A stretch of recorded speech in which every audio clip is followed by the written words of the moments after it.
అవసరం, మనం ఏం మాట్లాడగలాలి. కానీ ఒక తర్వాత అంటే మన ఎస్ఐ ప్రిపేర్ అవుతాం, షార్ట్లో చేయాలంటే కొంచెం ఇబ్బందిగా ఉంటుంది.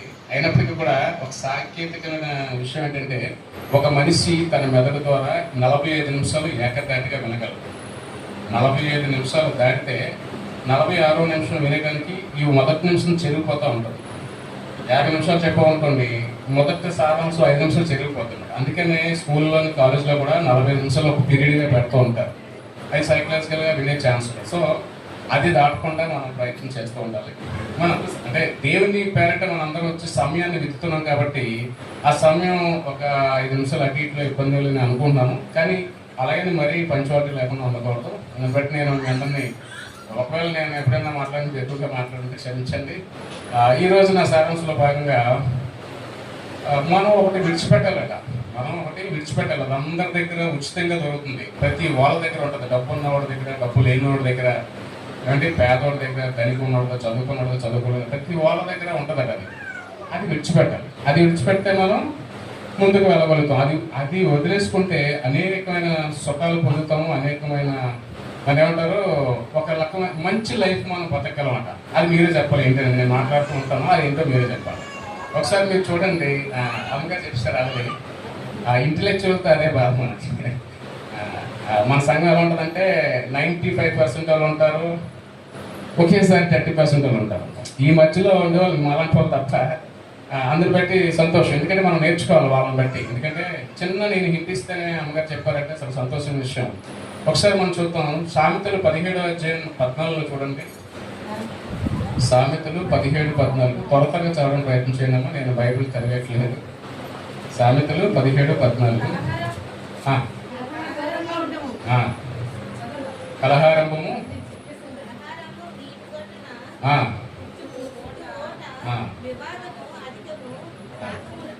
అదే వివాదము కాకమునిపే దాన్ని విడిచిపెట్టేమన్నాడు. వివాదం కాకమునిపే దాన్ని విడిచిపెట్టేమన్నాడు. ఏంటంటే కలహారంభం అనే నీటి ఊట, కలహారంభం అనే చెరువు ఊట. ఏమంటే మనకు ఒక చెరువు ఉంటుంది. ఆ ఊరు చెరువుకి చిన్న గండి పడుతుంది, లేదా చిన్న పీటలు వేస్తాయి. దాన్ని మనం ఎంత జాగ్రత్తగా, నాకు తెలుసు మా ఊళ్ళో ఉన్నప్పుడు వర్షాలు పడుతున్నప్పుడు చెరువు గట్టిని ఏ రోజు గారు ఉదయాన్నే వెళ్ళి పెద్దలు అందరూ చూస్తూ ఉంటారు. ఎందుకంటే చిన్న పీట పడినా అది పెద్దదయ్యి అగాధంగా మారిపోయి కింద ఉన్న ఊరేమవుతుందండి, కొట్టుకుపోద్ది. ఊరు మాత్రమే కాదు, అక్కడ కింద చేలలో ఉన్న పశువులు కానీ, పొలాలు కానీ, ఆ 100 ఎకరాల చెరువు ఇరిగిపోతే, ఆ గండి పెద్దదైపోతే మొత్తం కొట్టుకుపోద్ది. చెరువు కదండి, గోదావరి గట్టు అనుకోండి. దాన్ని ఏం చేయమంటే చిన్న పీటగా ఉన్నప్పుడే దాన్ని విడిచిపెట్టింది. అంటే వివాదం కాకమునిపే. నేను చెప్పేది చెరువు గట్టు అక్కడ రాయబడింది. ఆ చెరువు గట్టు పడిన పీటే, చెరువు అనే మనం పీట అనే కోపాన్ని విడిచిపెట్టేస్తే వివాదం కాకమునిపే. అంటే ఈ కోపమట ఆకాశంలో తిరిగే పక్షుల దగ్గర నుంచి, భూమిలో పాకే చేపల వరకు, భూమి మీద సంచరించే జంతువుల నుంచి వాటిని తినే మన వరకు కూడా అందరికీ కోపం ఉంటుందండి. అందరికీ కోపం ఉంటుంది. ఎందుకంటే హ్యూమన్ ఎమోషన్స్లో, మానవ ఆ ఎమోషన్స్లో అట ఖచ్చితంగా కోపం అనేది ఒక ఎలిమెంటే. కోపం అనేది ఒక కారకంగా దేవుడు మనకు పెట్టి ఉన్నాడు, ఒక ఎమోషన్. దేవుడు ఇన్ఫాక్ట్ బైబిల్లో దేవుడు కోపపడమని కూడా చెప్తున్నాడు. కానీ ఆ కోపానికి ఎలాంటి కోపపడాలి, మనం కోపపడే దాంట్లో న్యాయం ఉందా లేదా, అసలు కోపపడడం అనేది ఎలా ఉంటుందంటే, దేవుడు ఏం మాట్లాడుతున్నాడంటే, మీరు చూడండి ప్రసంగి 7:9 చూడండి. మూఢుడు మైండ్ మొత్తం కోపమే ఉంటుందట. ప్రతి వాళ్ళకి హృదయం ఉంటుంది, మనసు ఉంటుంది. అంటే మనసులో అనేకమైన విషయాలు దాగి ఉంటాయి.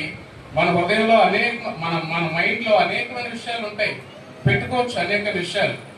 మన మెదడునంతా ప్రపంచంలో ఉన్న అయ్యగారు చెప్పారు, అది నిజమైన మాట. అది రాయ్ గారు చెప్పినప్పుడు, ప్రపంచంలో ఉన్న ఆకులన్నీ కరిగించేసి ఇంకుగా తయారు చేసి దాన్ని ఇంకుతో రాసేస్తే ఎన్ని పేజీలు రాయగలమో అంతా కూడా మైండ్ మన దేవుని యొక్క, మన దేవుడు పెట్టినటువంటి ఈ మైండ్ ఈ మెదడులో జ్ఞాపకం ఉంచుకోగలదు.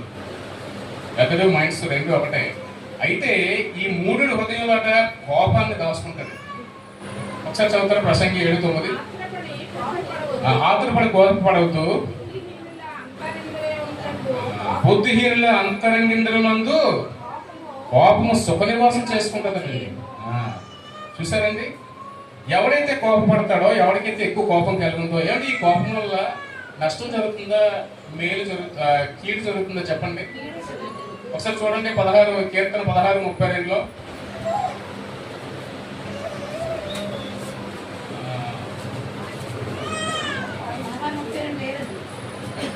సామెతలు 16:32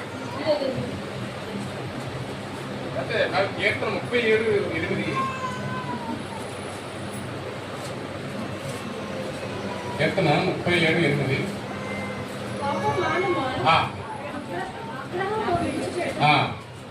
ఇది కీడికే కానీ మేలేమి చేయలేదు. కోపం అనేది చాలా తక్కువ సందర్భాల్లో కోపం ఉపయోగపడుతుంది. పిల్లలు గద్దించుకునేటప్పుడు కానీ, ఒక సందర్భంలో మనల్ని ఎవరైనా ఊరికే ప్రేరేపించి మనల్ని హింస పెడుతున్నప్పుడు కానీ, ఆ ఒక్క సందర్భంలో 1-2 మైనర్ పాయింట్లు తప్ప ఈ కోపం అనే దగ్గర కోపపడకండి, వ్యసన పడకండి, వివాదం లేకపోకండి, అది కీడికే కానీ మేలేమి లేదంటండి. అయితే నేను ఒకటి అంటాను, అయితే మనం ఎలా బ్రతకాలంటే కోపం ప్రతి వాళ్ళకి ఉండాలి. కోపం ఉంటే అసమాధానం హృదయం అట కోపాన్ని నిలయంగా ఉంటుంది. నీకు సమాధానం లేకపోతే ఒక వ్యక్తితోని నీ ఎప్పుడైతే నువ్వు ఆ వ్యక్తితో సమాధానం పడలేదో నీ హృదయం అంతా ఒక ఏమంటుంది అసమాధానంతో నిండిపోయి ఉంటుంది. నీకు నెమ్మది ఉండదు. అదేం చేస్తుందంటే నీ ఆరోగ్యాన్ని బలి తీసుకుంటుంది. ఈ ఆరోగ్యం ఖచ్చితంగా చాలా విషయాలు ఉన్నాయి. కోపం వల్ల వచ్చే నష్టాలు దేవుడు చెప్పినట్టు మనం ముందుకు వెళ్దాం. ఏం చేస్తున్నాడంటే కొలస్సీ 3:8 చూడండి అన్న ఒకసారి. కొలస్సీ కోపమును కొలస్సీ 3:8 నేను చదవడం మాత్రం కోట పడిపోతాను. ఇప్పుడైతే మీరు కోపము, ఆగ్రహము, దుష్టత్వము, దూషణ, మీ నోట బూతులు అను వీటన్నిటినీ విసర్జించడి. నేను అక్కడ కూర్చున్నప్పుడు ఏం చేస్తానంటే నేను పప్పడం పేజీలు చేస్తుంటే మీకు ఇండెక్స్ ఉన్న బైబిల్లో ఉంటాయి కదా, దగ్గర అది మీద ఏమంటారంటే ఇప్పుడైతే మీరు కోపము, ఆగ్రహము, దుష్టత్వము, దూషణ, మీ నోట బూతులు వీటన్నిటినీ విడిచిపెట్టాలి, విసర్జించాలి. ఒకసారి చూడండి యాకోబు 1వ పత్రిక, యాకోబు 1వ అధ్యాయం 19 చూద్దాం. యాకోబు 1:19లో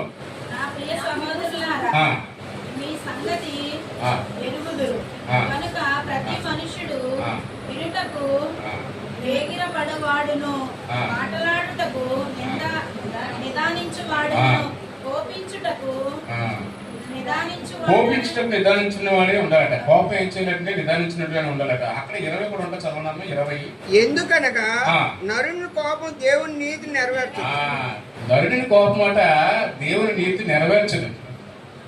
ఈ కోపం వల్ల ఏమవుతుందంటే అనేక కుటుంబాలు విడిపోతున్నాయి, మానవ సంబంధాలు పోతున్నాయి, మానవ సంబంధాలు చెడిపోతున్నాయి, అనేకమైన అనారోగ్యాలు జరుగుతున్నాయి. మనకి ఒంటిలో కోపం ఉంటే కదా అనేకమైన అనారోగ్యం జరుగుతుంది. అంత మాత్రమే కాదు, అపార నష్టం తీసుకొస్తుందట. కోపం చేయడం వల్ల కోపం కలిగి ఉంటే పాపాన్ని కూడా దాసులవుతారని చాలా స్పష్టంగా చెప్తుంది బైబిల్. ఇటువంటి కోపాన్ని మనం ముందుకు కొనసాగించగలం. అఫ్కోర్స్ కొన్ని ఇప్పుడు ఒక వ్యవస్థలో పనిచేస్తున్నప్పుడు ఆ అధికారి పనిచేసే వాళ్ళ మీద కోపడుతూ ఉంటాడు, భార్య భర్త మీద కోపడుతుంటాడు, లేదా పిల్లల మీద తల్లిదండ్రులు కోపడుతుంటారు. కోపం అనేది అవసరమే. అది ఏ మేరకు ఉండాలి ఆ కోపము, ఆ ఏ మేరకు దేవుడు దాన్ని యాక్సెప్ట్ చేస్తున్నాడు. కోపాన్ని మాత్రమే మన హృదయంలో ఉంచుకొని చిటపట్లాడుతూ ఒక దైవ సేవకుడు చెప్తాడు కదా, ఒక్క కోపాన్ని నువ్వు ఒక్క నిమిషం అనుకుంటే 100 రకాలైన సమస్యల నుంచి తప్పించుకోవచ్చు. ఒక్కసారి కోపపడిపోయి ఒక మాట అనేసి ఒక్క దెబ్బ కొట్టేస్తే ఆ తర్వాత వచ్చే సమస్యలు 100 సమస్యలు ఉంటాయి.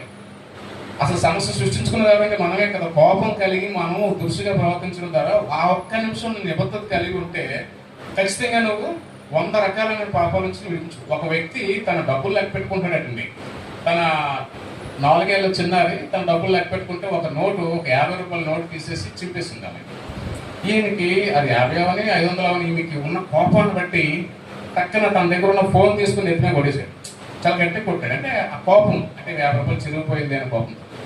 అది ఏం జరిగిందంటే అది ఏదైతే మెమరీ పవర్ నెరవు ఉంటుందో ఆ నెరవు పగిలిపోయి ఇప్పటికీ కూడా ఆమె ఒక సైకలాజికల్ పేషెంట్గా ఉండిపోయేది.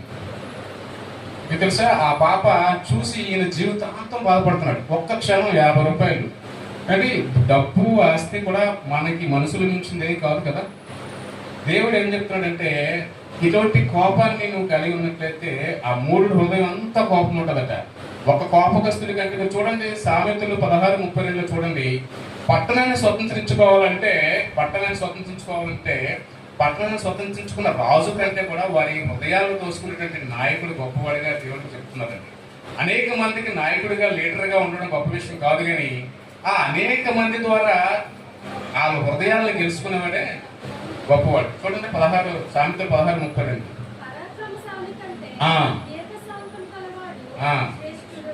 ఆ. పట్టణము పట్టుకున్నవాడి కంటే ఆ. తన మనస్సును ఆ. స్వాధీనపరచుకున్నవాడు Yes. శ్రేష్ఠుడు. అవును, ఇద్దరు మనుషులు గొడవ ఆడుకున్నప్పుడు మనం ఏంటి ఈ గొడవ అస్తమానం పడుతున్నాం, మధ్యలోకి వెళ్ళి పటాపట ఆనోటి ఈనోటి లాగేసి కూర్చొని అంటే అట్లీస్ట్ ఆడు ఒకటి పడతాడు, ఎవడో ఈడో ఆడో మనం విడిపించడానికి వెళ్ళి మనకు ఒకటి పడుతుంది. ఆ పడిన తర్వాత మనం కూడా బుక్కతోటి ఏమంటారు దాన్ని మొహం వాసిపోయిన పక్కన కూర్చొని అలా కూడా సర్దుమనించవచ్చు ఆ గొడవని. అవునండి, ఇద్దరు గొడవ పడితే మనం మధ్యలో దూరేసి ఆడిని పటాయి పటా కొట్టేసి ఈడు కొట్టించేసుకుని కూర్చోవచ్చు. అసలు పరాక్రమశాలుడు అలా చేస్తాడటండి.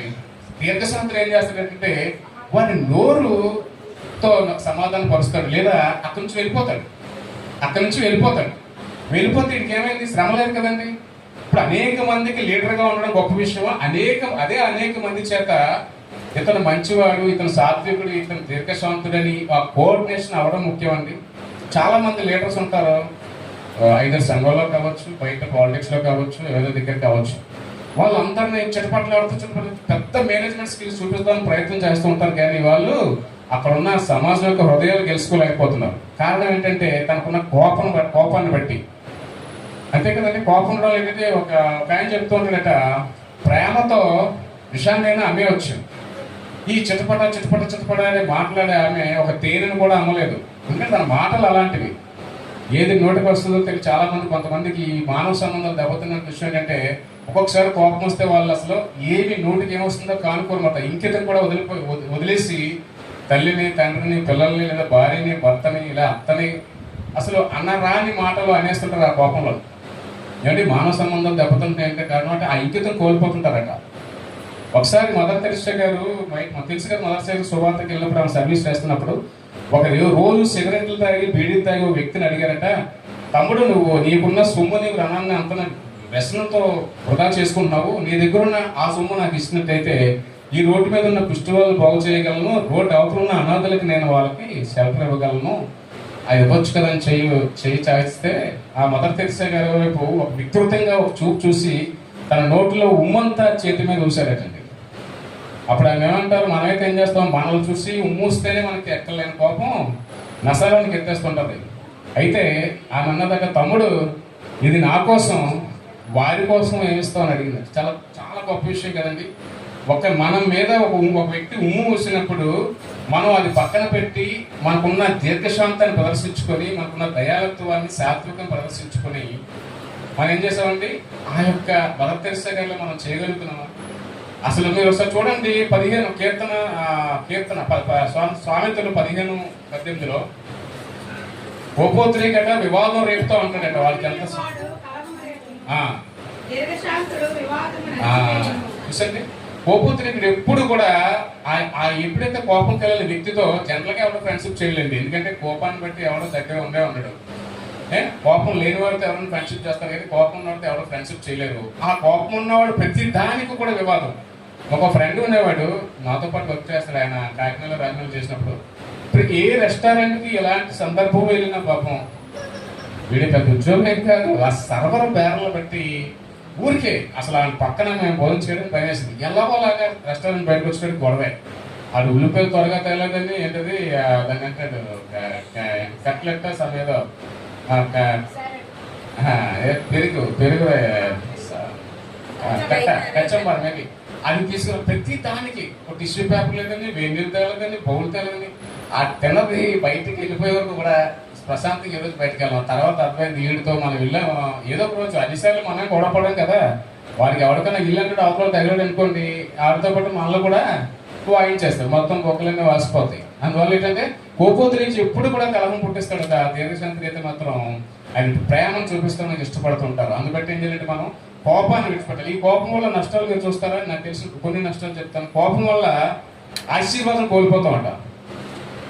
మీకు తెలుసండి ఏంటంటే కోపం వల్ల ఆశీర్వాదం కోల్పోతాం. ఎలా అంటారు, మీరు చూడండి, మోషే ఆ ఇశ్రాయేల్ ప్రజలను నడిపించినప్పుడు ఆయన పడిన బాధ వర్ణాతీతం అన్నమాట.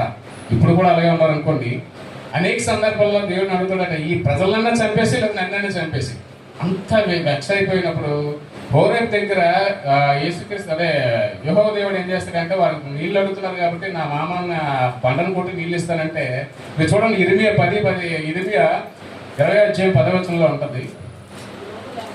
ద్రోహులారా అని మాట్లాడతాడు. కాని మాట పలికి ఏం చేస్తారంటే జస్ట్ ఇంకా వెళ్ళిపోతారు అన్నమాట. కానానికి చేరే ముందులోనే ఎప్పుడైతే ఆయన ఆ మాట మాట్లాడే కోపాన్ని బట్టి ఆ ప్రజలు విసిగిస్తున్న కోపాన్ని బట్టి ఆయన ఏం చేశాడంటే ద్రోహులారా అని అంటారు. అప్పుడు అన్ని యెహోవా దేవుడు అంటాడు, ఈ జనాల మధ్యన నా పరిశుద్ధతను మీరు కాపాడలేకపోయారు కాబట్టి మీరు ఏదైతే నేను ఆశీర్వాదం కలిగిన దేశానికి మీరు రాకుండా పోతారు. అంటే ఆశీర్వాదం కోల్పోతున్నాం. ఎందుకంటే ఉందండి 20:10 ఉందా? అది కదా సంఖ్యాకాండం 20:10. సంఖ్యాకాండం చూడమ్మా, సంఖ్యాకాండం 20:10. జస్ట్ రిఫరెన్స్ కోసం మీ అందరికీ తెలుసు. తరువాత మోషే ఆ. అహరోనులు ఆ బండ ఎదుట సమాజమును పోగు చేసినప్పుడు అతడు వారితో ద్రోహులారా వినుడి. ఏదైతే సాలమ్మ ఏదైతే మోషే అంతవరకు దేవుని చిత్తానుసారం ఆ ప్రజలను నడిపించుకోవచ్చు, ఆ వ్యాధుల నుంచి బాధల నుంచి విడిపిస్తా ఉంటే ఇశ్రాయేల్ ప్రజలు అసలు నేనంటాను దారుణమైనటువంటి, మరి అన్ని దేశాల్లో అలా ఉంటుండొచ్చు కానీ మన చరిత్ర రాయబడింది కాబట్టి ఆ ప్రజలు ఎంత విసిగించారో 40 సంవత్సరాలు మోషేని. మా లాంటి వాళ్ళు అయితే ఒకరోజు 2 రోజులు కూడా వాళ్ళతో ట్రావెల్ చేయలేం. వారి కోసం అని అన్ని వదిలిపెట్టుకొని ముందుకెళ్తూ ఉంటే అన్నం లేకపోయినా, నీళ్ళు లేకపోయినా, బట్టలు లేకపోయినా నన్ను ఎందుకు తీసుకొస్తున్నావు అనే చాలా సందర్భాల్లో మనం కూడా అలాగే ఎదుగుతుంటాం. అయితే ఆ ఒక్క మాటను బట్టగా ఆయన ఆశీర్వాదం లేకుండా కోల్పోవడం జరిగిందండి. అంటే ఈ అధికమైన కోపం కలిగిన వ్యక్తి వల్ల ఏమవుతుందంటే దేవుని ఆశీర్వాదం దూరం అయిపోతున్నది. అంత మాత్రంగా చూడండి, మానవ సంబంధాలు కూడా చాలా దారుణంగా దెబ్బతింటాయండి ఓన్లీ కోపం వల్ల. అనేక సార్లు అసలు గొడవ పడితే కొన్ని సంవత్సరాల తరబడి మనం వారితో సమాధానం పడలేకపోతున్నాం.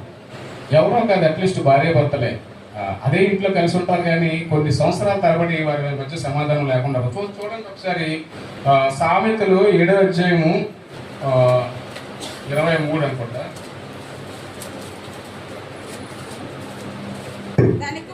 సామెతలు 7:27 అమ్మా, 27:3. రాయి బరువు ఇసుక భారము ఏంటి మూడిని కోపము వాటి ఏంటి దాని అర్థం ఏంటంటే రాయి బరువు ఇసుక భారం అట. ఈ రెండు కూడా మూడిని కోపంతో సమానం. మనకి ఏం చేస్తారండి, ఒక 10 కేజీలు రాయి లేదా 20 కేజీలు రాయి మనం నెత్తి మీద ఇస్తే ఎంతసేపు మనం మోయగలం? ఎంతసేపు మోస్తాం? మహా అయితే మనం చెప్పిన జర్నీ డెస్టినేషన్ రీచ్ అయ్యేదాకా మనం ఓపుకుంటూ మోయగలము. అసలు డెస్టినేషన్ లేకపోతే ఎక్కడ పెట్టాలో తెలిపితే మహా అయితే 1-2 గంటలు కాగా ఓపుగా ఉంటే ఒక 5-6 గంటలు నెత్తి మీద పెట్టి మోయగలం. తర్వాత ఏం చేస్తాం? ఖచ్చితంగా పడిచేస్తాం. అది ఎనీ కాస్ట్ ఆఫ్ లాస్ ఏం చేస్తాం? తప్పని పడిచేసి అది జీతం అవ్వకపోయినా పర్లేదు. ఏంటంటే ఈ భారం అంటే కోపం కలిగిన మూడు వంటి భార్య కలిగి ఉంటే లేదా మూడు వంటి భర్త కలిగి ఉంటే వారు ఎన్ని రోజులు మోయగలరంటే ఆ బరువుని? సమాధానం పడలేని భార్యతో లేదా భర్తతో నెత్తిమే పెట్టుకొని ఎన్ని రోజులు మోయగలడు ఆ భారాన్ని? దేవుడు క్లియర్గా పోలుస్తున్నాడు. కోపము ఆ రాయి బరువు ఇసుక భారం వంటిదట. ఒక రిలేషన్లో ఉన్నప్పుడు, ఒక మానవ సంబంధాలు కలిగినప్పుడు ఒక తండ్రి పదే అకారణంగా ఇంట్లో పిల్లల్ని తిడతా ఉంటే ఆ పిల్లలు వచ్చి తన హృదయం మీద ఇప్పుడు చేరగలరా? ఖచ్చితంగా రాలేదు కదండి. ఒక భార్య భర్తని పదే కాదు కారణం లేకుండా హింసిపెడుతుంటే ఏం చేస్తుంటాడు? వాడు అనుకుంటాడు అమెరికాలో లేదా లండన్ ఏమిటి ఈ పాటికి 150 సార్లు విడాకులు ఇచ్చవచ్చు. ఇండియాలో అంటే మనకున్న ట్రెడిషన్ బట్టి, మనకు ఆ పెరిగిన విధానం బట్టి మనం ఏం చేస్తామంటే ఈ ఎథిక్స్కి భయపడి, ఎథిక్స్కి గౌరవిస్తూ అనేక సార్లు చాలా కుటుంబాలు అలా మూవ్ అవుతూ ఉంటాయి. నేను అనుకుంటాను రానున్న రోజుల్లో ఇండియాలో కూడా చాలా మన సర్వేలు చెప్తున్నారు, పెళ్లి చేసుకోవడానికి యువత 61% మాత్రమే ఇష్టపడుతున్నారు. ఊరికే ఎందుకండి ఒక పౌచం తగిలించుకొని వాడికి వంట చేసి ఆడవాళ్ళు ఆడికి వంట చేసి ఆడు చెప్పినట్టు విని ఆడు చెప్పినట్టు డ్రెస్సులు వేసుకొని మగాళ్ళు ఎందుకండి ఆమెను పోషించి షాపింగ్లు తిప్పి బంగారం పోయి ఎందుకు ఉండాలి? నా లైఫ్ నేను పోతున్నా, నా జీవితం నాకు ఉంది ఏంటి వీళ్ళు దొరకట్లేదు, అన్నీ వస్తున్నాయి ఆన్లైన్లో అని చెప్పి మీరు రానున్న రోజుల్లో అలా చూడండి. మనం దేవుడు రాకడ దూరం అయితే పెళ్ళిళ్ళు అనేవి వద్దనేస్తున్నారు. ఎవరినో తీసుకొచ్చి పక్కన పెట్టి ఎందుకు పోషించాలి? ఉపయోగం ఏంటి? కొంతమంది చేస్తుందో పిల్లలు కూడా కనెక్ట్ లేదు. ఎందుకంటే మనం సస్టైన్ చేయలేకపోతున్నాం, మనం ఇంకా సెట్ కాలేదు అంటే వాళ్ళ హృదయాలు ఎలా ఉంటాయంటే ఎప్పుడు సెట్ అవ్వదు. ఎందుకంటే ఎవరిలో 100% మ్యాచ్లు ఉన్నాయండి? ఏది లేదు. మీరు బయటకు చెప్పకపోయినా నేను చెప్పగలను 30 to 50% మధ్యలోనే మిగతా 50% కూడా దాన్ని ఏమంటారు రాజీ పడిపోయి అంటే రాజీ పడిపోయి ముందుకు వెళ్తున్నాయి. అయితే ఇప్పుడు ఉన్న సర్వేలు అలా చెప్తున్నాయట, ఆ మూడిన బరువు అయితే భార్య లేదా భర్త అసలు ఒక్కొక్కసారి కోపం వస్తే మన ఇంకితాన్ని వదిలిపెట్టేసి తన బూతులు తిప్పుతూ ఉంటాడు. అంటే అలాంటప్పుడు వాడు ఆ బరువుని, ఆ మానవ సంబంధం అనే ఆ బరువుని ఎక్కడో పడేయాలని చూస్తాడు. అది ఎన్ని కష్టం, ఎలా పోయినా పడేది. ఎవరు మోయగలరు బరువుని? అది మనం తేలిగ్గా ఉండి సమాధానంగా ఉంటే ఎవడో మొయ్యగలరు తప్ప ఎవడో మొయ్యలేడు కదండి. దేవుడు అయితే క్లియర్గా మాట్లాడుతుంది. మానవ సంబంధాలు కూడా ఈ కోపాన్ని బట్టి ఖచ్చితంగా మనం దూరం అయిపోతాం. ఏంటంటే ఇప్పుడు భార్య సమాధానం పడకపోతే ఎన్ని రోజుల్లో అంటూ సంసారం చేయగలరు? కానీ అతన్ని తన గుండెల మీద తీసుకోగలరా? ఖచ్చితంగా తీసుకోలేదు. సమాధానం నేను చెప్పాను కదా, సమాధానం లేని హృదయం అట చీకటితో సమానం. మూఢుడికి తన జ్ఞానేంద్రియాలు అన్నింటిలో కూడా ఈ కోపంతో నిండిపోయి ఉంటాడండి. అంటే వాడికి అసమాధానం హృదయమే కోపాన్ని నిలయంగా ఉంటుంది. తర్వాత చూడండి, ఈ కోపం వల్ల జరిగే నష్టం ఏంటంటే అపార నష్టం. అక్కడే చూడము సామెతలు 27:3-4 చూడండి. కోపము క్రూరమైనది, కోపము వరదవలె పొర్లునది, రోషం ఎదుట ఎవడు నిలువగలడు? రోషం ఎదుట ఎవరు నిలవగలడు? కోపం అట క్రూరమైనది. క్రోధము, కోపము క్రోధము అంటే ఇది ప్రో వెర్షన్ అనమాట. ఇది ప్రో వెర్షన్. మీకు చెప్పాలంటే మీకు ఒక మోడల్ ఫోన్ కొనుక్కుంటే దాని తర్వాత వచ్చే మోడల్ ఇంకా ఫీచర్స్ ఉంటాయి. అంటే కోపంలో నెక్స్ట్ క్రోధము. అలాంటి క్రోధంలో ఎవరు నిలబడండి? కోపాన్ని వరదతో పోస్తున్నాడు, కోపాన్ని అగ్నితో పోస్తున్నాడు. మీకు తెలుసు వరదలు వస్తే ఏమవుతాయి ఊర్లోని? ఆ వరద వచ్చిన ఆ గంట 2 గంటల 3 గంటల తర్వాత చూస్తే మీకు అపారమైన నష్టం జరుగుతుంది. పొలాలు కొట్టుకుపోతాయి, పంటలన్నీ పడిపోతాయి, కొబ్బరి చెట్లు పడిపోతాయి, నేలమట్టం అయిపోతాయి. మనం విజయవాడలో జస్ట్ ఒక చెరువు గట్టు తెగిపోయినందుకు విజయవాడ అంతా మునిగిపోయింది. అంటే అపార నష్టం కలుగుతుంది ఈ కోపం వల్ల. ఏంటంటే ఇది క్రోధం ముందు ఎవరు నిలవగలడు? వాడికి ఎవరు ఉంటారంటే ఫ్రెండ్స్గా కోపం కలిగిన వ్యక్తికి ఎవడు ఫ్రెండ్స్గా ఉండదు. దానివల్ల అపారమైన నష్టం కలుగుతుంది. మీకు తెలుస్తుంది, ఆ కోపం పడిపోయిన క్షణం తర్వాత చూస్తే మన మనుషులు దూరం అయిపోతారు, మన ఆస్తి నష్టం అయిపోతుంటుంది. అనేక సార్లు మనమే వస్తువులే పగలగొట్టేస్తుంటామా? చాలా తక్కువ. కోపంలో ఉండటం నిర్ణయం తీసుకోకూడదు. ఒకవేళ నిర్ణయం తీసుకున్న దాన్ని ఇంప్లిమెంట్ చేయడానికి ప్రయత్నం చేయకూడదు. కోపంలో ఉన్నటువంటి నిర్ణయాలు ఏది కూడా ఫెయిర్గా రాదు. అపారమైన నష్టం జరుగుతుందట. ఈ కోపాన్ని బట్టి మనం ఏం చేయాలంటే కోపానికి దూరంగా ఉండాలి. లేదా ఆ కోపం మనలో రానుకున్న దీర్ఘశాంతాన్ని మనం ఏం చేయాలంటే ప్రాక్టీస్ చేయాలి. అందరికి ఊరికే వచ్చిందండి దీర్ఘశాంతం ప్రాక్టీస్ చేయడం అంటే ఊరికే రాదు. నేను చెప్పినట్టు మదర్ తెరిసా గారి లాగా అందరూ ఉండలేం. కానీ మనకి వీలైనంత మట్టుకి మన నుంచి కోపాన్ని దూరం. ఎందుకంటే ఈ కోపం ద్వారా అనేకమైన శ్రమల్లో మనం పడిపోతున్నాం. ఈ కోపము అనేకమైన బంధవ్యాలు చేపేస్తుంది. ఈ కోపము అనేకమైన అనారోగ్యాలు తీసుకొస్తుంది. దీన్ని బట్టి మనం ఏం చేయాలంటే ఖచ్చితంగా కోపం దూరం ఉండాలి. తర్వాత 4వ నష్టం ఏంటో చూద్దాం. చూడమ్మా, సామెతలు 14:30. సామెతలు 14:30.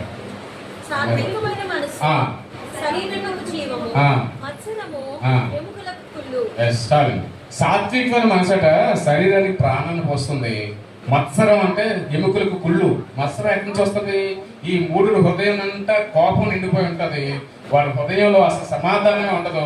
ఎన్ని ఉన్నా, ఎంత ఆస్తి కలిగి ఉన్నా, ఎంత మంచి బంధాలు కలిగి ఉన్నా, ఎంత స్టేజ్లో ఉన్నప్పుడు కూడా ఆ కోపం అనేది ఆ మత్సరం ఏం చేస్తుంటదంటే, మత్సరం మీన్స్ అసూయ. అసూయ కోపం నుంచి పుట్టింది. అంటే కోపం అసూయ ఎలా వస్తుంది? నాకు దొరకంది పక్కోళ్ళకి ఎవరికైనా దొరికితే, నాకు దొరకని బ్లెస్సింగ్ పక్కోడికి దొరికితే, నేను చేయలేని ఉద్యోగాన్ని, నేను పొందలేని ఉద్యోగాన్ని పక్కోడు పొందితే ఆటోమేటిక్గా అసూయ మనలో ఇన్బిల్ట్ అయిపోయి కోపం వచ్చేస్తుంది. ఒక్కొక్కసారి ఓడిపోయినప్పుడు ఏం చేస్తుంటారండి? ఓడిపోయినప్పుడు పక్కన ఎవరైనా కనపడినా సరే మనం రిలాక్స్ అవ్వలేం. ఎవరన్నా మాట్లాడినప్పుడు చిరాకుగా అనిపిస్తుంటుంది మనకి, అనవసరంగా పోయామని. అప్పుడు ఏమవుతుంది? ఈ కోపం వల్ల అంటే మన ఎముకలకి మత్సరం కలుగుతుందట. చాలా మంది కీళ్ళ నొప్పులు, నడుము నొప్పులు వస్తున్నాయా? మేబీ కారణం అదేమో చూసుకోండి. ఒకవేళ మన సమాధానం కలగకుండా ఎవరికైనా ఉంటున్నామేమో. నేను అంటాను, పిల్లలకి పెద్ద పెద్ద ఆస్తులు సంపాదించి వాళ్ళకి పెట్టి వాళ్ళు ఎలా ఉంటున్నారో 80 ఏళ్ళ వయసులో మనం వాళ్ళని చూసి సంతోషపడడం కాదు. కానీ వారు ఉంటున్న ఇల్లుని బట్టి, వారు తిరుగుతున్న కార్లు బట్టి మనం సంతోషించడం కాదు. కానీ అదే 80 ఏళ్ళ వయసులో నీ పని నువ్వు చేసుకోవాలి, చలాక్గా పరిగెట్టేలా ఉండాలి. అది కదా ఆశీర్వాదం అంటే. అంతేనండి, ఆశీర్వాదం అంటే కుర్చీ నుంచి లేచి నీ పని నువ్వు చేసుకుంటూ బంగారు చెట్టుకెళ్ళగా మేడ మనకంటే స్పీడ్గా ఎక్కగలగాలి. కానీ మనం 30 ఏళ్ళ వయసులోనే అన్నీ ఉన్నా సరే, జేబులో డబ్బు ఉన్నా సరే, రోజు డాక్టర్ దగ్గరికి వెళ్తాం. అది నా దృష్టిలో ఆశీర్వాదం కాదు నేను చెప్పడం. అసలైన ఆశీర్వాదానికి లేదా అసలైన ఏమంటుందండి, ఆరోగ్యమే అదే ప్రాపర్టీ అట. అంతే కదా. నీ దగ్గర 1000 రూపాయలు ఉన్నా సరే నువ్వు రోజు రేపు అక్కడికి వెళ్ళి చెల్లించేస్తావు. నా దగ్గర 1000 లేకపోయినా 100 ఉంటుంది, నేను ఎప్పుడు 100 దాచుకోగలుగుతాను. నువ్వు 1000 సంపాదించినా నువ్వు అక్కడ డిపాజిట్ చేస్తావు. కాబట్టి ఏంటంటే నీ హృదయంలో మత్సరం ఉన్నట్లయితే, నీ జీవితంలో అలాంటి చోటు చేసుకున్నట్లయితే ఖచ్చితంగా నువ్వు సమాధానం పడలేవు. ఎవడుంటాడంటే కోపం కలిగిన వ్యక్తితో ఎప్పుడు ఇప్పుడు చూడండి, బీపీ వస్తుంటుంది. అనేక సార్లు మనం మాట్లాడుతుంటాం, పాపం ఆయన కోపడడానికి కారణం బీపీ అంటే ఒక రకమైన కరెక్ట్ అయినప్పటికీ కూడా కోపానికి పుట్టిన కూతురే బీపీ, లేదా కోపానికి పుట్టిన కొడుకే బీపీ. గమనించండి, కోపం వల్ల బీపీ రావడం కాదు, అది బీపీ వల్ల కోపం రావడం కాదు. వీడికి ఆల్రెడీ కోపం ఉంటుంది. నేను చెప్పాను కదా, 3 హృదయం అంతా కోపం. సార్ అసలు అది నేను బయటకి మాట్లాడలేకపోతున్నాను. కానీ ఇలా కదిపితే కొంతమంది ఆఫీసర్లు ఉంటారు, అది వినకముందే కసరడం మొదలెడుతుంటాడు. అసలు ఆ ఫైల్ పట్టుకోవడానికి వెళ్ళడానికి భయం వేస్తూ ఉంటుంది. అలాగా అలాంటి హృదయం కలిగిన వాడితో ఎవడో ఫ్రెండ్షిప్ చేయగలరు? ఎవడో చేయలేడు. అది ఏం చేస్తుందంటే వాడిని నాశనం చేస్తుంది. కోపం వల్ల థైరాక్సిన్ అనే హార్మోన్ రిలీజ్ చేయడం ఆగిపోతుంది. దానివల్ల ఏమవుతుందంటే నిద్ర పట్టదు. కొంతమంది ఒబిసిటీ వచ్చేస్తుంటుంది. కోపం వల్ల బీపీ పెరిగితే హార్ట్ స్ట్రోక్స్ వస్తాయి. నర్వస్ సిస్టమ్ దెబ్బతినేసి బ్రెయిన్ స్ట్రక్ అయిపోయి బ్రెయిన్ స్ట్రోక్స్ వచ్చేస్తుంటాయి. ఇదంతా ఎక్కడి నుంచి అండి? జస్ట్ పైసా ఏమంటారు, చెంచా కండలేకపోయినా కోపం అందరికీ ఉంటుంది. అసలు దానికి డబ్బులు ఇచ్చుకోవాల్సిన అవసరం లేదు కదండి, ఈజీగా వచ్చేస్తుంది. ఎందుకంటే దేవుడు మానవ హ్యూమన్ ఎమోషన్స్ ఒకటిగా చేసేసాడు. ఎందుకంటే పడాలి. తర్వాత నేను ముందుకెళ్తాను. ఈ కోపం వల్ల ఏమవుతుందండి, 1 ఆశీర్వాదం కోల్పోయాక, 2 మానవ సంబంధాలు దెబ్బతిన్నాయి, 3 అపారమైన నష్టం వరద వల్ల పోల్చాడు దేవుడు, అగ్ని వల్ల పోల్చాడు, 4 మన శారీరక ఆరోగ్యాన్ని మనం కోల్పోతున్నాం మత్సరాన్ని దీన్ని కలిగి. 5వ ఈ కోపం కూడా పాపమే. ఎఫెసీయులకు రాసిన పత్రిక 4:26 చూడండి. మీరు కోపపడి కానీ పాపం చేయకూడదు. ఏంటి కోపపడితే నెక్స్ట్ స్టేజ్ ఏంటి? పాపమే. వీడు కోపపడితే ఏం చేస్తాడు? కోపపడి ముద్దులేం పెట్టడు కదా, ఏదో నష్టమే కలిగజేస్తాడు ఎవరికోటి. కోపపడి అన్యాయంగా ఇతరుల మీద కోపపడి వారిని కుట్టించడం, వారి మీద దోషం చేయడం, వారికి ఉన్న రిలేషన్ మనం పాడు చేయడం, లేదా వారికి ఉన్న డబ్బులు మనం నష్టపరచడం. అంతేనండి. ఇప్పుడు మీరు ఎవరికైనా కోపం వచ్చిన ఏం చేస్తారు? ఆ చేతిలో ఉన్న ఆ బైబిల్ చింపేయడం, లేదంటే ఆ లైట్లు చెదగొట్టేయడం. జనరల్గా మనం చూస్తుంటాం కదా, ప్రొటెస్ట్ చేసినప్పుడు ఉద్యమకారులు ఏం చేస్తారు? కోపం వస్తే ఆ ఆఫీస్కి వెళ్ళి బండ్లన్నీ చెదగొట్టేస్తారు. మొన్న మా దగ్గర ఫోన్లు చెదగొట్టి పడేస్తారు, టీవీలు చిదిగిపోతుంటాయి, పెద్ద పెద్ద అసెట్స్ లాస్ అయిపోతుంటాయి. నేను చెప్పాను, ఒక్క నిమిషం మనం కోపం కంట్రోల్ చేసుకుంటే 100 సమస్యలకి సాల్వ్. అయితే ఇది కోపం పడిపోవడం వల్ల, మీ కోపాన్ని కంట్రోల్ చేసుకోవడం వల్ల 100 సమస్యల నుంచి మనం బయటపడతాం. సరే చూసారా, దేవుడు ఏం మాట్లాడుతుందంటే దేవుడు బైబిల్కి కోపపడమని చెప్పాడండి. ఎప్పుడు కోపపడాలో, ఆ కోపం ఎలా ఉండాలో నేను చెప్తాను. ఈ కోపం వల్ల ఏంటంటే ఇన్ని నష్టాలు జరుగుతున్నా సరే మనం ఎప్పుడు మామూలు మాదిరిగానే ఉంటున్నాం. అయితే ఆ కోపాన్ని మనం తీసివేయాలి. ఆ కోపాన్ని తీసివేసి దీర్ఘశాంతాన్ని మనం ప్రాక్టీస్ చేయాలి. అయితే దేవుడు కోపపడ్డాడండి, కోపపడవచ్చు, కానీ నీ కోపంలో ఏముండాలి? న్యాయం ఉండాలి. ఒకసారి చూడండి, కీర్తన 7:11 చూడండి. మరి దేవుడి నుంచి మొదలు పెడదాం. ఎందుకు కోపపడ్డారు, ఎలా కోపపడ్డారు? న్యాయమును బట్టి ఆయన తీర్పు తీర్చును, ఆయన ప్రతిదినము కోపపడితే. దేవుడు ఏమంటే ప్రతిదినము కోపపడుతున్నాడట, కానీ ఆ కోపంలో న్యాయం ఉంది. న్యాయం లేకుండా అకారణమైన కోపం, అది నాన్ సిచ్యువేషనల్. అంటే వాడికి ఇంకేదో కోపం ఉంటుంది, ఇంకేదో మనసులో ఉంటుంది. ఆ ముందు సీన్ దాన్ని తీసుకొచ్చి అప్లై చేసి అక్కడ ఉన్న సీన్ పాడు చేయడానికి, అక్కడ ఉన్న పరిస్థితిని పాడు చేయడానికి ప్రయత్నం చేస్తారు. కొంతమంది యావనాటి కోపాలని వాళ్ళ వీడికేమీ ఉండదు, కానీ వాళ్ళ తాతకి ముత్తాతకి ఎప్పుడో గట్టు దగ్గర గొడవ వచ్చినప్పుడు, ఏమండి ఎప్పుడో చిన్న గొడవ ఎవరో అంటారు మా తాతను అన్నారట అని, అది వీడు 4వ జనరేషన్లో కూడా క్యారీ చేస్తుంటారు. అదే ఎంత తప్పది. న్యాయం ఉండాలి నీ కోపంలో. నువ్వు కోపడితే అవతలడు మారాలి, నువ్వు కోపడితే అవతలడు బాగుపడాలి. అంతే తప్ప నువ్వు కోపడితే, ఇప్పుడు నేను ఒకరిమే కోపడితే సంఘ పెద్దలు ఉన్నారు, సంఘ పాస్టర్లు ఉన్నారు, నేను కోపడితే నువ్వు బాగుపడాలనే కోపడతారు. అలా కాకుండా పదే కోపడితే, అన్యాయంగా కోపడితే వాడి నుంచి వెళ్ళిపోవడం మన ముఖ్య ఉద్దేశం కాదు కదా. ఇల్లు అవని అక్కడ సంఘంలో అవని ఆ కోపడితే న్యాయంగా ఉండాలంట. తర్వాత చూడమ్మా 7:12 కూడా ఉంటది. ఒకడు మళ్ళీ వెళ్ళని ఎడల ఆయన తన ఖడ్గమును పదును పెట్టి తన విల్లు ఎక్కుపెట్టి దాన్ని స్థిరపరిచి ఉన్నాడు. వాని కొరకు వర్ణసాధములను సిద్ధపరిచి ఉన్నాడు. తన అంబులను అగ్నిబాణములుగా చేసి ఉన్నాడు. పాపమును కనుటకు వాడు ప్రసవ వేదన పడుచున్నాడు. చేటున గర్భమును ధరించిన వాడే. చూసారా, ఒకడు దేవుడట, ఒకడు మల్లని ఒకడు వాడు ఎంత చెప్పినా వినకపోతే దేవుడు విల్లెక్కి పెడుతున్నాడట, తన అంబులు సిద్ధపరుస్తున్నాడట, తన బాణం వేస్తున్నాడట, ఖడ్గమును పదును పెడుతున్నాడటండి. చూసారా దేవుడికి ఎంత కోపం వచ్చిందో. ఒక మనిషి పదే తను చెప్తున్నప్పటికీ మల్లని ఎడల వినని ఎడల తన కోపం పోయిటిక్ గా రాశారు. కానీ కీర్తనలోని బాణం వేయడం అంటే చిన్నపిల్లల్లో వేసుకున్నటువంటి పూల బాణాలు కాదండి. వీడు ఒక బాణం వేస్తే 4 చక్రాలు ఉన్న బాణం అట్టించి 5 చక్రాలు ఉన్న బాణం వస్తుంది. జస్ట్ మన రోడ్డు మీద వెళ్తున్నప్పుడు వీడు 2 వీలర్ అనే 2 బాణాలతో వెళ్తాడు. 2 చక్రాలు ఉన్న బండితోని అట్టించి 6 చక్రాలు ఉన్న బండి పంపించేస్తాడు దేవుడు. జస్ట్ జరిగి అనమాట. ఎందుకంటే వీడికి ఎన్నిసార్లు చెప్పినా వినట్లేదు, ఎన్నిసార్లు చెప్పినా వాడు వినడు. ఎందుకంటే వాడు హృదయ కాఠిన్యం అలాంటిది. అలాంటి వాళ్ళ మీద దేవుడు ఖచ్చితంగా కోపం చూపించుకోండి. ఎందుకంటే వాడు మారడు. మూడు ఎంతసేపు మైండ్ లో అలా పెట్టి ఉండిపోతాడు. తర్వాత చూడండి మార్కు 3:5 చూడమ్మా, దేవుడు ఎందుకు కోపడతాడు, ఎప్పుడు కోపడతాడో, అసలు కోపడడానికి కారణం ఏంటి, ఎలా కోపడచ్చు. మార్కు 3:5 ఆయన హృదయ కాఠిన్యం చెప్పమ్మా. వారి హృదయ కాఠిన్యమునకు దుఃఖపడి కోపముతో వారిని కలియ చూచి నీ చేయి చాపమని ఆ మనిషితో చెప్పాను. ఆయన వారికి ఉన్నటువంటి హృదయ కాఠిన్యం చొప్పుని ఒకడు వచ్చి చేయగలవాడు వచ్చి మాట్లాడి స్వస్థత కోరుతున్నప్పుడు ఈయన స్వస్థ కోరుతున్నామని అడిగినప్పుడు అవును ప్రభు అంటాడు. వీళ్ళు సంఘ పరిశీలన గురించి ఏం చేస్తారంటే ఏ రోజులు వీళ్ళు వాడి విశ్రాంతి దినం రోజున వాడు ఎలా స్వస్థపరుస్తాడు, ఆ ఎస్కిస్తే ఎలా స్వస్థపరుస్తాడు, స్వస్థపరిస్తే ఆయన నింద మోపాలని చూస్తుంటాడు. అప్పుడు ఆ ఎన్నాళ్ళ నుంచి సంపడుతున్న ఆ వ్యక్తిని స్వస్థపరచడం ముఖ్యమా, విశ్రాంతి దినాన్ని పాటించడం ముఖ్యమా? ఆయన స్వస్థపరచాలి. దేవుడు వాళ్ళు అడుగుతాడు ఏం చేయమనంటే, వాళ్ళు విశ్రాంతి దినం రోజు ఎలా స్వస్థపరుస్తామంటే వాళ్ళకున్న హృదయ కాఠిన్యాన్ని బట్టి దేవుడు కోరగా చూసి, నాకే ఒక రకంగా చెప్పాలంటే గుప్పిళ్ళు బిగించి పళ్ళు కొరుకుతున్నట్టుగా మనం చూడొచ్చు. ఏమండి, అది ఒక నీ హృదయ కాఠిన్యాన్ని బట్టి రోజు మందిరానికి వస్తుంటావు, రోజు సహవాసానికి వస్తుంటావు, కానీ నీలో ఆ ప్రేమ కానీ ఆ మార్పు కానీ కనబడట్లేదు. అప్పుడు ఏం చేయాలంటే దైవ దోషులుగా ఉన్నవారు కానీ దేవుని గారి ఖచ్చితంగా కోపపడాలి. ఆ కోపం దేని పనికి వస్తుంది? నీ మార్పుకే పనికి వస్తుంది. నీ మార్పు కోసమనే ఆ కోపపడాలి తప్ప మనం వేరే రకాలుగా కోపపడితే అది యుక్తం దేవుని యొక్క నీతిని నెరవేర్చదు. అక్కడ అలాగనే ఆ హృదయ కాఠిన్యం చెప్పున మనం అంటూ ఉంటామండి. ఒకసారి జస్ట్ ఇప్పుడే టిఫిన్ చేశాడు అప్పుడు చనిపోయాడా ఇంకోటి దేవుడు అంటాడు ఈ ఇప్పుడే టిఫిన్ చేయడం నీకు కనపడదు, ఆడు ఎప్పటి నుంచో టిఫిన్ చేస్తున్నాడు, ఆడు ఎప్పటి నుంచో టిఫిన్ చేస్తున్నాడు, అది మీకు కనపడలేదు. దేవుడు మీకు నాకు కనపడదు, నేను చేసిన పాపం మీ అందరికీ తెలియపోయినా నాకు తెలుస్తుంది. యాజ్ ఏ మన హ్యూమన్ బీయింగ్ దేవుడు నాకు ఆత్మ పెట్టాడు, నేను ఒక తప్పు చేస్తున్నాను. రాత్రి పడుకున్నప్పుడు మీరు గమనించండి, మనకు వచ్చిన ఆశీర్వాదం, మనకు వచ్చిన బెనిఫిట్స్ కంటే కూడా మనం పడుకున్నప్పుడు ఖచ్చితంగా ఈరోజు నేను ఆ పని చేసే ఆ తప్పు మనలో మాటలు ఖచ్చితంగా క్రైస్తవులకి అది రియలైజ్ అవుతుంది ఖచ్చితంగా. అసలు ఈ పాపం అంటే తెలియనివాడు అదే లైఫ్ అన్నవాడికి నేను చెప్పాను కదా, సాతాను దేవుని తెలియని వాడిని పూర్తిగా విడిచిపెట్టేస్తాడు. కానీ ఎవడైతే దేవుని తట్టు తిరుగుతున్నాడో వాడిని శోధించడానికి ఎక్కువ ఇష్టపడుతుంటాడు సాతాను.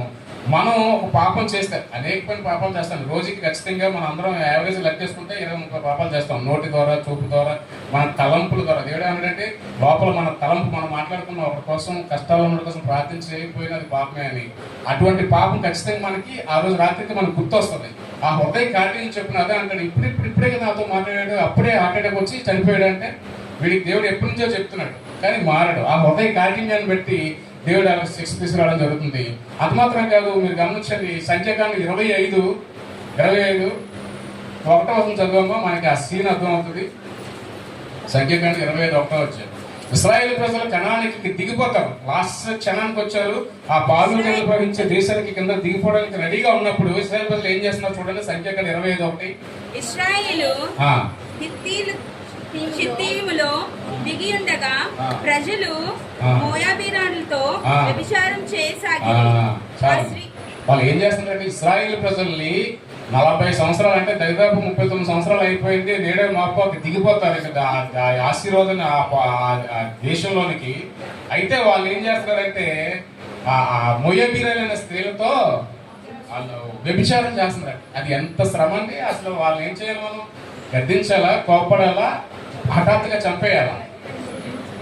అక్కడ అదే జరిగింది. అది చూడండి, ఆ 10వ వచనం చూడండి, 10లో చూడమ్మా. 8 చదవండి ఒకసారి. 8 సమాజం నుండి లేచి వీటిని చేత పట్టుకుని పడక చోటికి ఆ ఇశ్రాయేలుని వెంబడి వెళ్ళి ఆ ఇద్దరిని అనగా ఆ ఇశ్రాయేలుని ఆ స్త్రీని కడుపులో గుండా దూసిపోనట్లు పొడిచాడు. ఎవరైనా పొడిచింది ఫినెహాస్ కట కోపం వచ్చింది. అందరం ఉన్నాం, మనందరం ఇశ్రాయేల్ ప్రజలమే. అక్కడ తప్పు జరిగింది, మనం చూస్తున్నాం, గద్దించలేకపోతున్నాం, మాట్లాడలేకపోతున్నాం. దేవుడి పని అది, పని చేయడం. దేవుడికి ఉన్న ఆత్మ నువ్వు కలిగి ఉంటే ఏం చేస్తావు? దేవుడు ఏం చేయబోతావు నువ్వు అదే చేస్తావు. అక్కడ ఫినెహాసు అసలు అక్కడ మీటింగ్ పెట్టింది ఆ పోరంబోకు పని. మీకు తెలుసు కదండి పోరంబోకు అంటే, అది వేరేలా తీసుకోవద్దు. అసహ్యమైన పనులు చేసిన దాన్ని బట్టి అక్కడ మీటింగ్ పెట్టారు.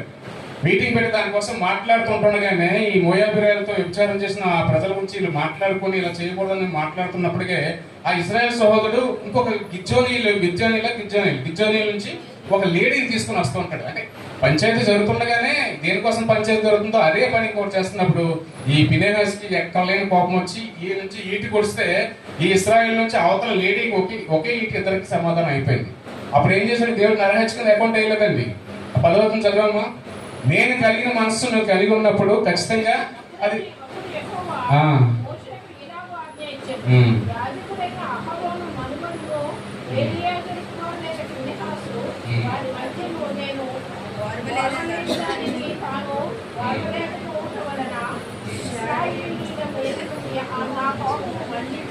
చాలు. వాస్తవానికి దేవుడు ఏదైతే మనసు కలిగి ఉన్నాడో ఆ సందర్భంలో దేవునికి వచ్చినట్టు కోపాన్ని ఆ ఫినెహాస్ కూడా అదే కోపం వచ్చింది. ఎందుకంటే దేవుని యొక్క మనసు కలిగి ఉన్నాడు. దేవుడు తనతో ఏకీభవించినట్లయితే ఖచ్చితంగా దేవునికి ఏది మంచి అనిపిస్తుంది, మనకి అదే మంచి అనిపిస్తుంది. దేవునికి ఏది చెడ్డ అంటే మనకి అదే చెడ్డ అనిపిస్తుంది. ఆ ఇశ్రాయేల్ సమూహం నుంచి ఫినెహాస్ అని ఆయన తీసి ఈటితో ఒకేసారి ఆ కోపంలో న్యాయం ఉందా లేదా? అలా ఉండాలి మన కోపాలు. మీ హృదయ కాఠిన్యాన్ని బట్టి నేను గద్దించాలి. నా సహోదరుడు పాడైపోతున్నప్పుడు వాడు నేను గద్దిస్తే వాడిపైన నేను పళ్ళు బిగించినా గుప్పిళ్ళు బిగించినా ఏం చేయాలంటే వాడు మారేలా ఉండాలి, బతుకు కట్టుకునేలా ఉండాలి తప్ప నీ కోపం పదే పదే ఒక రాయిలాగా ఒక అగ్నిలాగా ఉంటే అది ఏం చేస్తుందంటే నీ కోపం నీకే శత్రువుగా మారుతుంది. అంటే నీ కోపం నీకే శత్రువుగా మారుతుంది, నీ ఆరోగ్యం పాడైపోతుంది, నీ సంబంధాలే పోతాయి, నీ మానవ సంబంధాలే పాడైపోతాయి, నీ ఆశీర్వాదం పోగొట్టుకుంటావు. ఖచ్చితంగా ఏం చేయాలంటే ఈ కోపం ఈ కోపడ్డవాడు ఖచ్చితంగా దేవుని రాజ్యాన్ని చేరలేడు. దేవునికి ఆశీర్వాదం పొందాలంటే ఖచ్చితంగా కోపాన్ని విడిచిపెట్టేయాలి. పరిశుద్ధాత్మ పొందాలన్నా కూడా కోపం లేకుండా ఉండాలి. ఇందుని బట్టి ఏం చెప్తున్నానంటే ఈ కోపం సర్వసాధారణమైన చిన్న ఎమోషన్. నేను చెప్పినట్టు పేదవాళ్ళలో ఉంటుంది, చదువుకున్న వాళ్ళు ఉంటుంది, డబ్బున్న వాళ్ళు ఉంటుంది, చెంచా కండలు లేనివాడు కూడా ఉంటుంది. ఇది గొప్ప విషయం కాదు, ఎందుకంటే అది టన్నులు ఉంటుంది కోపం. దాన్ని మనం కంట్రోల్ చేసుకోగలిగితే దేవునికి న్యాయమైన కోపం. కోపడంటే తప్పులేదు, ఆ కోపంలో న్యాయం ఉండాలి.